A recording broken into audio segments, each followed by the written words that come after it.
Kalau kita percaya bahwa besok lebih baik, kita akan bisa menanggung beratnya hidup hari ini. Itu enaknya punya harapan. Jangan putus harapan dengan situasimu, dengan kondisimu, kondisi negaramu, kondisi agamamu. Ketika kamu tidak putus harapan, seberat apapun yang kamu tanggung hari ini, rasanya akan ringan. Kenapa? Tenang aja, besok enak kalau harapan kita terpenuhi. Kalau tidak terpenuhi, berharap lagi. Selama kamu masih punya harapan, masih enak. Hidupmu kiamat kalau kamu sudah tidak punya harapan. Jadi, tanggunglah kesulitan hari ini dengan harapan. Jadi solusinya gampang. Kamu tidak punya uang, nggak apa-apa, sumpek sekarang. Bayangkan besok ini puasanya, besok kamu kaya raya. Itu kan kamu lebih enteng nanggungnya sekarang. Kamu jomblo sekarang tidak apa-apa, bayangkan besok dapat yang terbaik, Nah, itu kan kamu jadi enteng.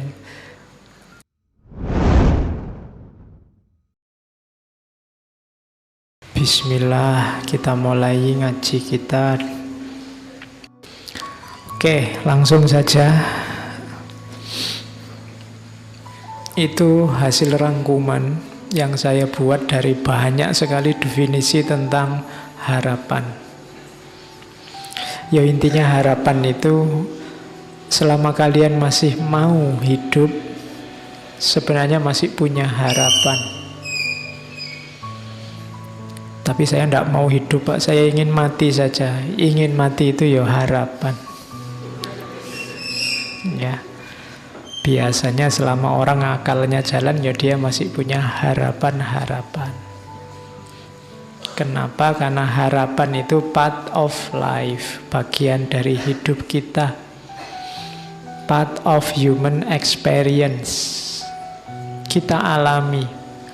Kamu sadari atau tidak, kamu sengaja atau tidak, dari detik ke detik hidupmu itu sebenarnya rangkaian dari harapan ke harapan. Sudah ancang-ancang mau berangkat ngaji, hujan.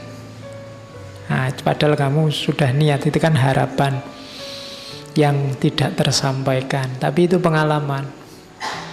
Jadi kalau riwayat hidupmu itu mau disusun, itu sebenarnya kisah tentang harapan yang terpenuhi atau harapan yang tidak terpenuhi.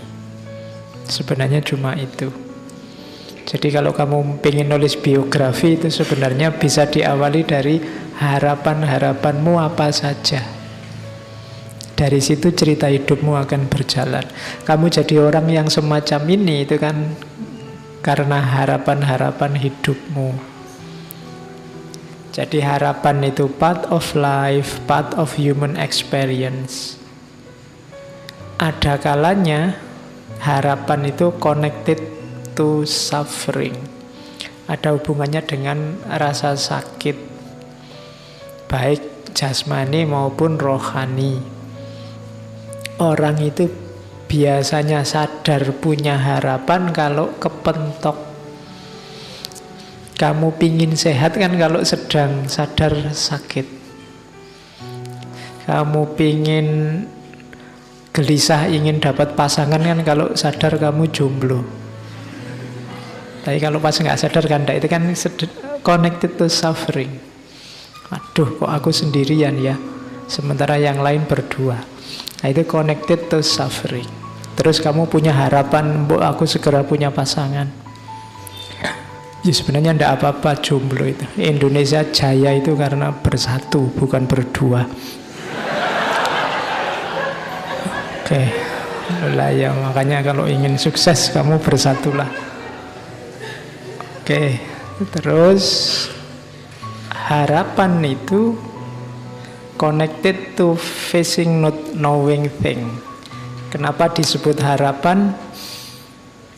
Karena kamu tidak tahu besok bisa terpenuhi atau tidak. Maka kamu berharap ingin sesuatu di masa depan. Makanya ada filosof-filosof tertentu Misalnya Nietzsche dan kawan-kawan yang tidak terlalu suka dengan harapan. Hidup itu harus kamu kontrol, kamu kendalikan 100%. Tanpa kalkulasi-kalkulasi yang disebut harapan. Oke, ya meskipun sebenarnya itu harapan juga. Jadi Nietzsche berharap manusia tidak terlalu banyak harapan. Oke, jadi ya saya bilang tadi tidak mungkin bisa lepas dari harapan. Terus time related, biasanya harapan itu di masa depan. Terus eksistensial, hidupmu adalah kisahmu menghidupkan harapan-harapanmu. Jadi engkau eksis itu dalam rangka mewujudkan harapan-harapanmu. Maka dia sifatnya eksistensial. Harapan itu believing that the final result will be better than the start. Dalam harapan ada kepercayaan. Apa yang dipercaya bahwa besok, masa depan yang akan datang, keinginanmu itu kan ada di yang akan datang. Hasilnya akan lebih baik daripada sekarang. Kalau bahasa Al-Qur'annya walal akhiratu khairul laka minal ula. Itu harapan. Terus lagi there is something to look forward and to strive. Ada yang dicari, ada yang diperjuangkan. Ini eksistensial. Jadi harapan itu menunjukkan bahwa ada yang kamu cari dan ada yang layak kamu perjuangkan. Makanya orang tidak boleh putus harapan, kehilangan harapan, atau tidak punya harapan. Alamat dia tidak punya sesuatu untuk diperjuangkan. Jadi kamu harus punya harapan. Kenapa kok kamu rasanya males-malesan, merasa masa depanmu gelap? Mungkin kamu tidak punya harapan di masa depan. Buatlah harapan. Jadi rancanglah harapan. Kalau dalam agama harapan itu kan nanti satu makom dalam tasawuf namanya rojak. Nanti di belakang saya ngomong sedikit tentang rojak, makom. Terus harapan itu carries us on the path, optimistic orientation to life. Dengan harapan kita akhirnya masuk ke wilayah jalan hidup. Kenapa orang menyebutnya jalan hidup? Karena dia harus ditempuh. Kesanalah kamu menuju. Ada tujuan, itu berarti ada harapan. Kamu mau berjalan, berarti kamu punya mental yang optimis. Ini rangkuman dari banyak sekali definisi, saya pecah-pecah. Terus harapan juga believe whatever happen will be a good thing. Berarti kamu percaya bahwa besok hasilnya itu sesuatu yang baik, makanya kamu kejar. Kemudian harapan juga evolve, berevolusi, berubah, dinamis sepanjang waktu. Keinginanmu itu kan tidak pernah mandek. Hari ini pingin apa, besok pingin apa. Sekarang yang kamu kejar lulus, setelah lulus kamu mengejar kerja, setelah kerja kamu ngejar istri, setelah istri kamu ngejar anak, setelah anak kamu ngejar. Tidak pernah ada target final. Harapanmu itu mulur kalau bahasanya Surya Mentaram. Dan yang terakhir, harapan itu a gift. Ini agak religius bahwa harapan itu sebenarnya anugerah. Bersyukurlah kalian yang masih punya harapan. Banyak orang yang mengharap saja susah. Atau dia harus mati-matian merancang harapan yang cocok sama dirinya, padahal mungkin dia ingin lebih dari itu. Maka bisa berharap itu alhamdulillah. Jangan putus harapan. Agama sangat benci orang yang putus harapan. Kalau di surat Yusuf itu disebut orang kafir. Wala tayasu min rauhillah. Jangan putus asa dari rahmatnya Allah. Orang yang putus asa berarti orang yang tidak punya harapan, itu minal kafirin, termasuk golongan orang-orang kafir. Kafir itu ya orang yang ingkar. Sebenarnya ingkar tidak dalam arti menjauh, tapi dalam arti menutupi kebenaran. Itu orang kafir. Makanya istilah kafir itu nanti diadopsi dalam bahasa Inggris jadi cover. Kalau kalian tidur di atas bed cover, itu berarti yang kamu sedang tidur di atas kekafiran. Ya kan itu akar katanya sama. Nah, jadi sampai kafir. Harapan itu anugerah, maka bersyukurlah. Barang siapa yang kehilangan harapan, kamu masuk ke dalam kekufuran kayak orang kehilangan keimanan. Kamu tidak percaya ada Allah. Kepahitan apapun dalam hidupmu, jangan sampai membuatmu putus asa, karena kamu kalau putus asa sama dengan melecehkan Allah. Tidak ada masalah yang tidak terselesaikan. Tidak ada masalah susah, masalah sulit, masalah rumit. Kalau bagi Allah, maka berharaplah. Dan selama engkau berharap, saat itu sebenarnya engkau sedang menikmati anugerah dari Allah. Oke, itu gambarannya. Harapan itu apa? Setiap kotak yang saya kotai itu bisa jadi satu tema tulisan. Ada harapan dan waktu, harapan dan pengalaman hidup, harapan dan masa depan yang lebih baik, harapan dan anugerah, kayak judul sinetron. Jadi itulah harapan. Terus saya ambil quote-quote-nya di depan. Ini Immanuel Kant. Katanya Immanuel Kant, sistem filsafatku itu sebenarnya menjawab 3 pertanyaan besar saja. Yang pertama adalah what can I know? Yang kedua what ought I to do? Dan yang ketiga what may I hope?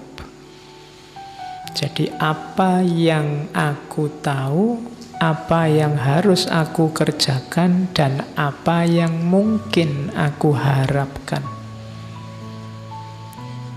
Jadilah filosof kayak Immanuel Kant, jawablah 3 pertanyaan ini. Apa yang engkau tahu, apa yang harus engkau lakukan, dan apa yang mungkin engkau harapkan. Masing-masing pertanyaan jawablah 1 bab, 30 halaman, nanti jadi buku 100 halaman.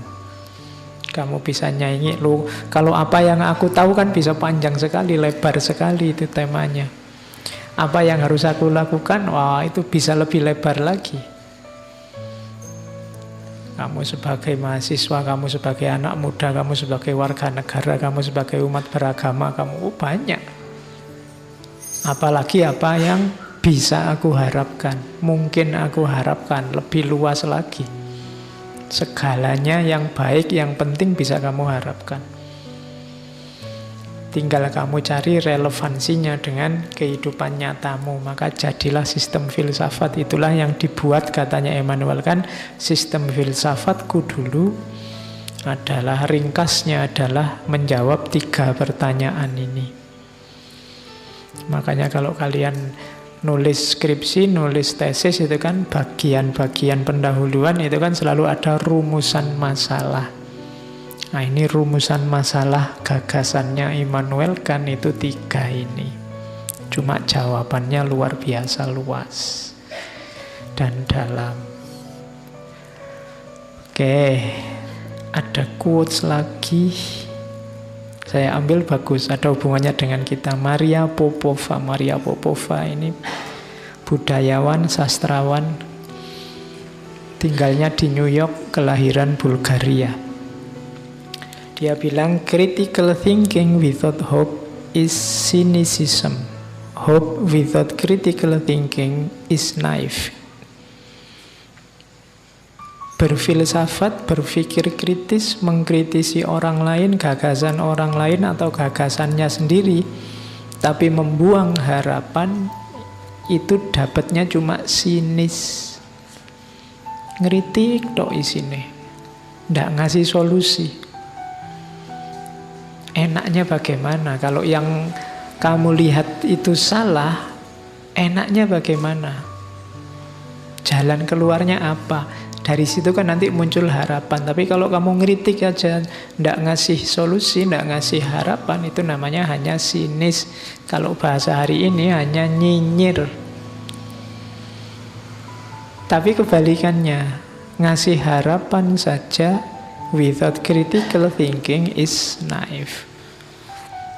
Ngomong yang baik-baik, pokoknya ini terjamin, pokoknya ini akan sangat baik, pokoknya ini bagus terus, ndak kritis, ya namanya naif. Ini, hari ini di kita kan pecah dua, itu ada kubu yang sinis, ada yang kubu naif. Yang satu ngeritik terus, ndak ngasih solusi, ndak ngasih harapan. Yang satu positif, ngasih harapan terus tapi ndak kritis. Nah, yang enak memang disatukan biar kuat. Ya kritis, ya penuh harapan. Oke, itu Maria Popova. Ada beda kalau dalam bahasa Inggris ya, ada hope, wish, sama expect sebenarnya. Itu tiga-tiganya artinya harapan kalau dalam bahasa Indonesia. Tapi kalau dalam bahasa Inggris maksudnya beda. Kalian juga hati-hati makainya beda. Di situ tidak saya jelaskan artinya, tapi contohnya. Mumpung sekarang hujan. Kalau hope itu kamu berharap. Memang indikasinya bisa muncul, tapi kamu tidak pasti nanti muncul benar apa tidak. Ya, saya ingin besok pagi waktunya ke kampus hujan deres. Nah, ini berharap. Cuma kamu tidak yakin, karena sekarang musimnya kan tidak pasti. Itu namanya hopes. Kalau wish itu kamu ingin kebalikannya. Wish itu kayak orang, enaknya kalau kayak gini nih, ada yang tiba-tiba bawa gorengan banyak terus dibagi misalnya. Tapi kan itu wish. Wong kita sudah ngumpul tidak ada gorengan. Berarti apa? Ingin kebalikannya. Itu namanya wish. Seandainya ya semester ini EP ku bisa 4 itu. Padahal ya kamu tahu, kamu sudah nggak ikut ujian semua mata kuliah. Ini namanya wish, menginginkan yang kebalikannya. Seandainya ya orang Indonesia itu kompak, semua bersatu semua, itu namanya wish. Nggak mungkin. Wong ya urusan cilik-cilik wae gegeran. Terus expect. Kalau expect ini lebih kuat sebenarnya dari hopes. Kalau expect ini kemungkinan besar. Kamu sudah misalnya menginginkan hujan, kamu yakin hujan karena ini sekarang musimnya hujan. Kemudian kamu lihat mendungnya tebal dan wilayah ini curah hujannya tinggi, itu indikasinya banyak. Nah, itu expect. Expect itu kamu punya pacar cakep dan ingin menikah dengan yang cakep. Itu expect. Kalau hope itu kamu belum punya pacar tapi bercita-cita ingin punya pacar. Itu bisa ya, bisa tidak. Kalau wish itu kamu ditolak bolak-balik. Terus kamu enak ya kalau punya pacar hujan-hujan gini. Nah, itu wish. Jadi sesuatu yang hasilnya adalah kebalikannya. Jadi ekspektasi itu berarti yang indikasinya kuat. Saya Pak semester 1 sampai semester 6 itu IP saya 4 terus. Insya Allah saya nanti kumlot. Itu ekspektasi. Tapi sampai semester 6 IP-mu agak ketar-ketir. Masih 3,5 misalnya, padahal kan harusnya 3,51. Ah, ini saya ingin besok lulus cum laude, Pak. Itu hope. Jadi kalau expect itu jauh lebih kuat. Kalau wish itu kamu semester 6 IP-mu 2, sekian, tapi seandainya saya bisa lulus cum laude ya. Nah, itu biasanya wish. Jadi harapan yang kebalikannya. Yang bahasa Inggris hati-hati pakai istilah.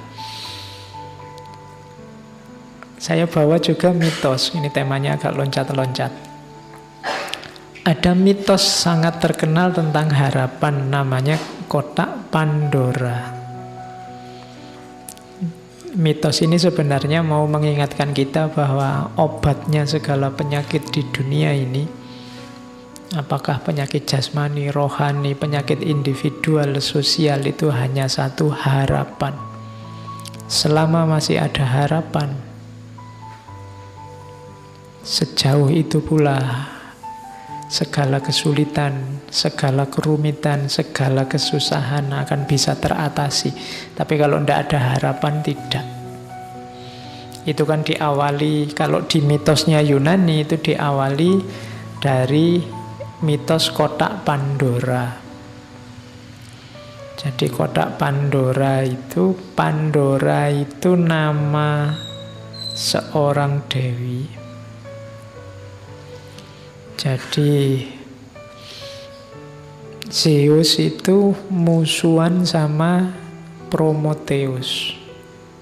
Karena Prometheus yang membawa api ke dunia manusia.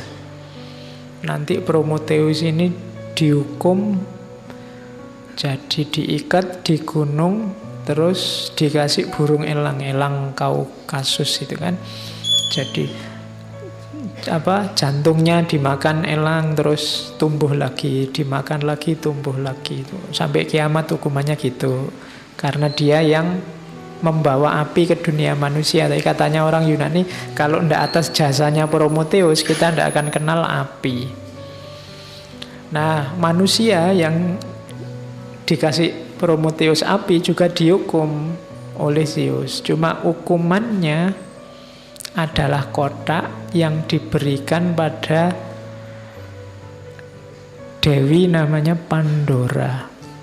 Pandora ini nanti menikah dengan saudaranya Prometheus. Waktu mereka nikah, oleh Zeus dikasih hadiah kotak, nanti dikenal sebagai kotak Pandora. Katanya Prometheus, hati-hati, Zeus ini sedang mangkel, jadi sedang marah dia. Jangan dibuka kotak itu, nanti bahaya. Tapi karena penasaran, manusia itu kan gitu, kalau dilarang-larang malah penasaran. Situs itu kan kalau diblokir-blokir kan kamu malah penasaran gimana caranya bukanya. Ya, nah, itu cirinya manusia. Pandora juga gitu, dia dikasih kotak penasaran, akhirnya dibuka. Begitu dibuka, keluarlah segala macam hal yang buruk, kejahatan, penyakit, bencana, penderitaan. Oh, itu membuat sedih kok yang keluar ini semua. Akhirnya dunia manusia kan jadi rusak. Tapi terakhir Pandora melihat, masih ada satu sisa di dalamnya, yaitu harapan. Nah, itu indahnya gaya bercerita mitos untuk menunjukkan bahwa apapun kesulitanmu, apapun kerumitan hidupmu, jangan khawatir asal kamu masih punya harapan. Kuncinya ada dalam harapan. Oke, kita mulai berteori sedikit-sedikit. Harapan adalah dorongan fitrah. Saya bilang tadi dia anugerah Allah yang hanya dimiliki oleh manusia. Binatang tidak punya harapan, tumbuhan tidak punya harapan. Bebek itu tidak punya cita-cita, besok aku kalau besar pengen jadi bebek yang berguna bagi nusa bangsa, tidak ada. Yang punya harapan manusia, fitrahnya, kodratnya manusia bercita-cita, berharap. Yang kedua, harapan lahir karena kebutuhan. Ini boleh kembali ke Abraham Maslow, saya ambil contohnya itu. Karena kita ingin survive, karena kita ingin aman, karena kita ingin mencintai atau dicintai, kebutuhan untuk status, kebutuhan aktualisasi diri. Dari sini kan muncul harapan-harapan. Jadi harusnya secara fitrah manusia itu berharap. Jadi manusia itu, kalau bahasanya komputer, itu program yang kompatibel untuk hidupnya manusia itu adalah program harapan, bukan program keputusasaan. Kalau kamu menginstal keputusasaan, harusnya crash dengan hidupmu. Jadi orang-orang yang pesimis, putus asa, itu sebenarnya menyalahi fitrahnya. Makanya Allah benci. Disebutnya kafir atau kufur. Terus selain itu, harapan juga di teori yang lain disebutkan lahir oleh situasi hidupmu, termasuk dari masyarakat. Jangan dikira harapan-harapanmu itu hasil pikiran dan pilihanmu sendiri. Secara tidak sadar sebenarnya masyarakat sekelilingmu, mulai orang tua, guru, teman, tetangga, ikut menentukan harapan-harapan hidupmu. Jadi ada programming dari masyarakat sekitarmu. Maka jangan gaya, jangan merasa bahwa saya ini bebas loh Pak, cita-citaku, keputusanku sendiri, enggak. Di situ ada ilustrasinya, biasanya anaknya pedagang itu ya mentalnya dagang dan cepet. Kalau disuruh berharap untuk dagang, anaknya guru juga begitu, anaknya pemikir juga begitu, biasanya. Jadi cita-cita, harapan itu mix antara fitrah individu, kebutuhan masing-masing orang, plus programming dari masyarakatnya. Jadi teori ini mau bilang bahwa setiap orang harus sadar sebenarnya kebebasan mutlak untuk manusia itu tidak ada. Kamu yang merasa bebas sebenarnya tidak bebas juga. Masyarakatmu pasti mempengaruhi ekspektasi dan harapanmu, bukan keinginanmu sendiri. Ketidaksadaran ini nanti sering membuat orang jadi patah hati, stres, depresi, konflik. Jadi harapan itu darimu dipengaruhi oleh masyarakat, didorong oleh kebutuhan. Terus apa mainnya harapan, pentingnya harapan dalam hidup kita? Ya, kalau ini sebenarnya tidak perlu dijelaskan, kalian sudah tahu. Ini menegaskan arah dan orientasi hidup, meningkatkan kemampuan menghadapi kesulitan. Itu ada, saya kutipkan sebuah quotes dari biksu Thich Nhat Hanh, dari ini biksu Zen Buddhisme dari Vietnam.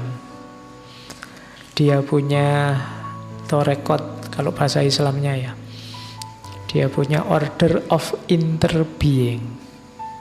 Jadi kita kan selama ini interreligius, interrelasi, dia punya order of interbeing.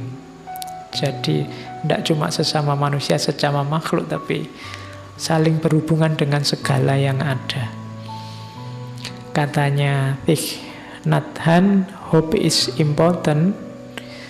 Harapan itu penting sebab dia akan membuat momen saat ini tidak terlalu sulit untuk ditanggung. Kalau kita percaya bahwa besok lebih baik, kita akan bisa menanggung beratnya hidup hari ini. Itu enaknya punya harapan. Jangan putus harapan dengan situasimu, dengan kondisimu, kondisi negaramu, kondisi agamamu. Ketika kamu tidak putus harapan, seberat apapun yang kamu tanggung hari ini, rasanya akan ringan. Kenapa? Tenang aja, besok enak kalau harapan kita terpenuhi. Kalau tidak terpenuhi, berharap lagi. Selama kamu masih punya harapan, masih enak. Hidupmu kiamat kalau kamu sudah tidak punya harapan. Jadi, tanggunglah kesulitan hari ini dengan harapan. Jadi solusinya gampang. Kamu tidak punya uang, nggak apa-apa, sumpek sekarang. Bayangkan besok ini puasanya, besok kamu kaya raya. Itu kan kamu lebih enteng nanggungnya sekarang.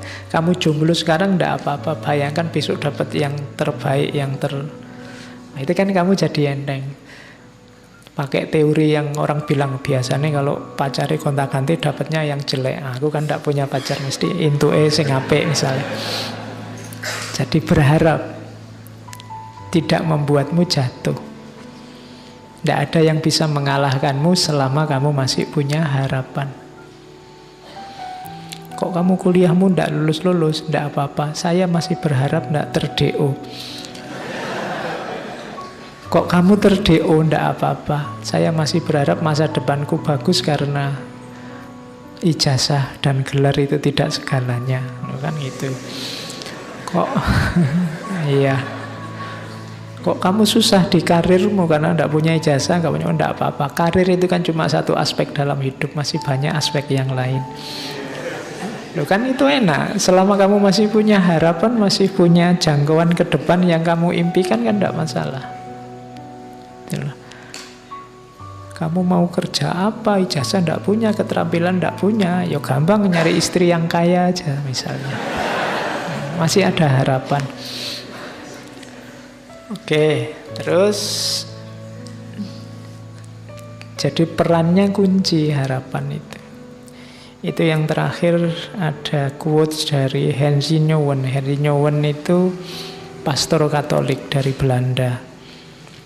All great spiritual leaders in history were people of hope. Semua tokoh pemimpin spiritual dalam sejarah adalah figur-figur penuh harapan.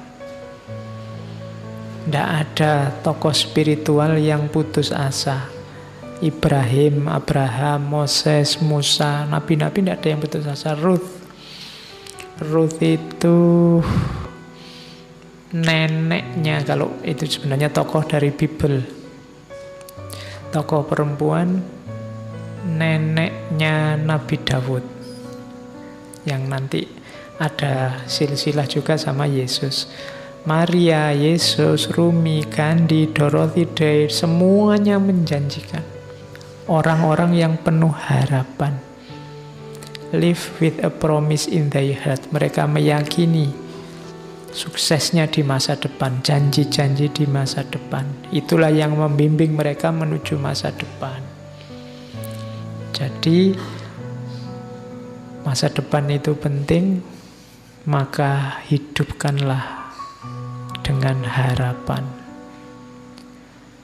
Terus, nah cuma ini tadi kan yang positif-positif. Ada teori lagi, sebenarnya harapan itu sifatnya paradok. Harapan itu sumber kehidupan, cuma hati-hati. Kadang-kadang dia juga sumber kehancuran. Kenapa? Mungkin di sesi ngaji apa saya pernah bilang, hanya orang yang berharap yang bisa kecewa. Ya kan? Hanya orang-orang yang berkeinginan yang bisa gagal.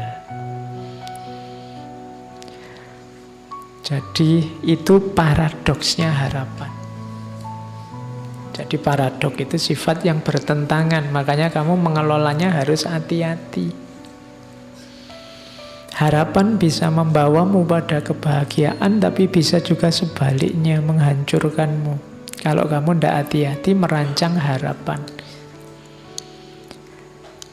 Jadi jangan sampai senjata yang sakti yang namanya harapan itu berbalik membunuh dirimu sendiri karena kamu tidak pintar mengelolanya. Itulah sifat paradoksnya harapan. Kalau kamu tadi tidak bercita-cita kumlot, tidak kumlot itu kan tidak masalah. Tapi ketika kamu bercita-cita kumlot, tidak kumlot jadi sumber kekecewaanmu. Kalau cita-citamu, harapanmu hanya lulus saja, kumlot tidak penting. IP berapapun tidak masalah, yang penting lulus. Kenapa? Cita-citamu hanya lulus saja. Tapi kalau cita-citamu IP, cita-citamu kumlot, lulus saja itu menghancurkanmu. Kalau kamu tidak bercita-cita punya pasangan, mbok jomblo sampai umur 40 tidak masalah. Tapi kalau orientasi hidupmu pasangan, pacar, dan yang sejenis itu, mbok sekarang kamu jomblo juga gelisah, susah, sumpek. Kenapa? Karena kamu target di situ, kamu berharap di situ. Itu paradok harapan namanya. Dia bisa menghidupkanmu, tapi dia juga bisa membunuhmu kalau kamu tidak hati-hati. Maka aturlah harapan-harapan hidupmu secara masuk akal, secara cerdas. Rancang harapanmu paling tidak di 4 ciri. Yang pertama, harapan, berharaplah sesuatu yang dapat kamu capai secara rasional. Jadi secara rasional itu berharap yang masuk akal saja. Kalau kamu sudah semester 14, targetnya sudah nggak usah mikir kumlot-kumlot, yang penting lulus. Itu yang rasional. Nah, ya. Kalau enggak, nanti hancur hidupmu, gitu loh. Jadi berharaplah yang rasional-rasional saja, yang terjangkau. Yang kedua, yang dapat kamu kontrol. Pancanglah harapan-harapan yang bisa kamu kendalikan, kamu tempuh.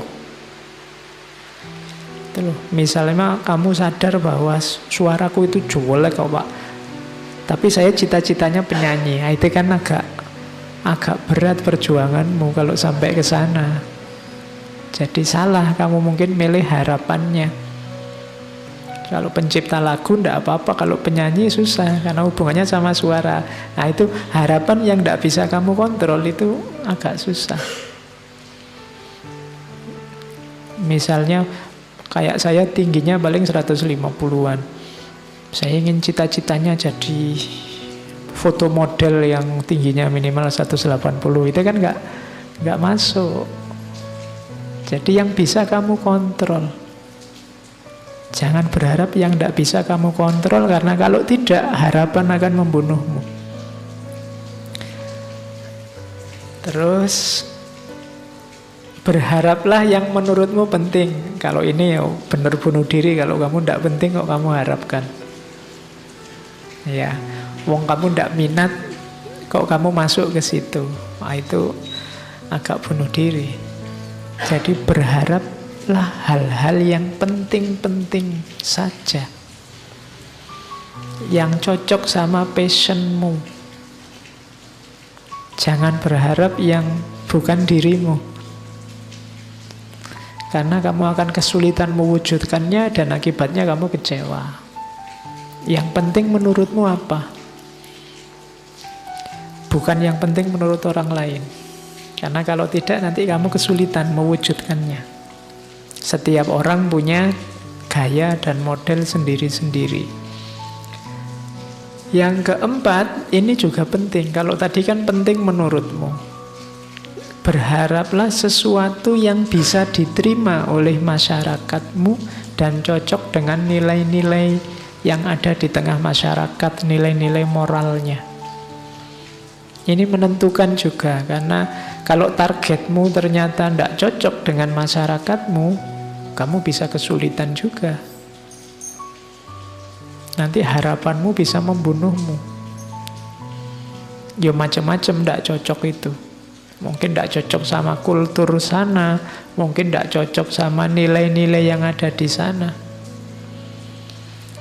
Ya contohnya gampang lah, misalnya yang cocok sama masyarakat di kos-kosanmu, misalnya masyarakat sana menghendaki kamu kalau apel paling malam sampai jam 10 misalnya. Itu ya kamu jangan berharap lebih. Saya ingin ijtihad berlawanan dengan masyarakat, pokoknya apel itu ya paling tidak jam 12 lah, jam 10 belum dapat apa-apa. Misalnya, itu kamu akan kesulitan benar. Mungkin kamu punya argumen, punya dasar, punya dalil. Lo gimana Pak, saya sholat isya-nya sekarang selesainya paling jam 8. Nanti kos saya sama tempat apelnya jauh, bisa sampai jam 9. Kalau jam 10 harus pulang, ya belum ngapa-ngapain kita, baru say hello misalnya. Itu kan argumenmu. Tapi masyarakatmu tidak bisa. Kamu kasih argumen itu, mereka punya tata nilai sendiri. Nah, harapanmu kalau tabrakan dengan maunya masyarakat, kamu akan susah juga. Hasilnya kesengsaraan juga. Maka rancanglah harapanmu di 4 ciri ini. Rasional, bisa kamu kontrol. Yang penting-penting ini juga menurut saya harus digarisbawahi. Tidak harus segala hal kamu patok harapan. Yang tidak penting-penting tidak masalah. Ada kan hal-hal kecil yang tidak tercapai juga tidak masalah, tidak apa-apa. Wong itu tidak penting meskipun kamu berharap. Kayak kamu main game HP itu kan asik, kamu berharap menang tapi kok ya kalah terus, ya ndak apa-apa, wong cuma game aja loh. Kenapa ndak penting? Kamu ndak harus sedih, nggak harus marah, nggak harus nendang-nendang pintu karena kalah game. Ndak apa-apa, wong cuma permainan. Itu namanya kamu ngerti prioritas. Mana yang penting, mana tidak penting. Ya semuanya kamu harapkan. Misalnya teh ini kan kamu berharap teh ini segarnya luar biasa, begitu diminum misalnya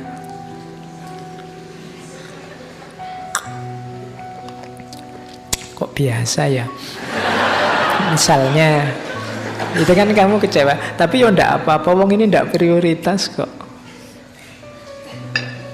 Meskipun tadi aku berharap kan ndak masalah, ndak penting. Beda tadi sama urusan kuliahmu, sama urusan masa depanmu, itu kan jauh yang lebih penting. Jadi berharap, patoklah yang kamu anggap penting-penting saja.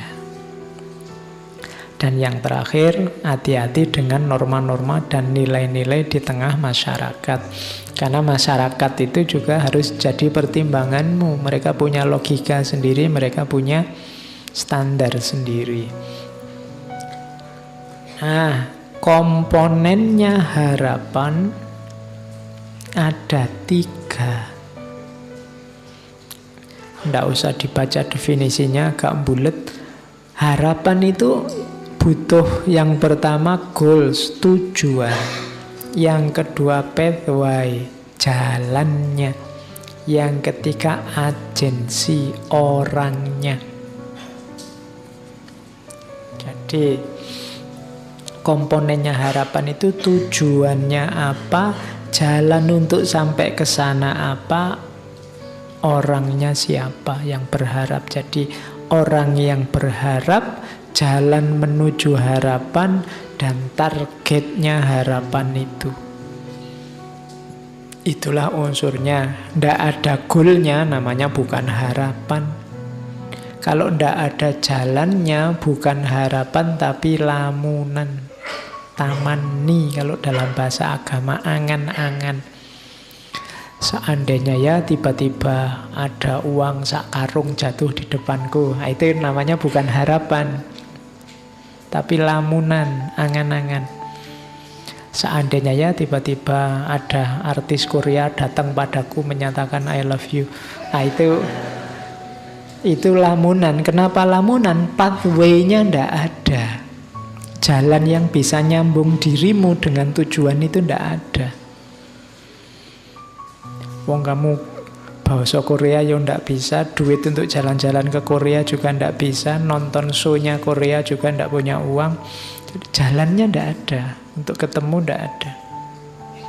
Nah itu ndak ada pathway-nya, maka namanya angan-angan. Untuk lengkap disebut harapan, jalannya ada, strategi menuju ke sana ada, goal-nya ada, tujuannya ada, dan orangnya juga mau. Jadi ini harus lengkap. Kalau tidak ada orangnya Pak, ya sama aja bohong. Ada jalannya, ada tujuannya, orangnya yang berharap tidak ada, ya tidak jadi cerita.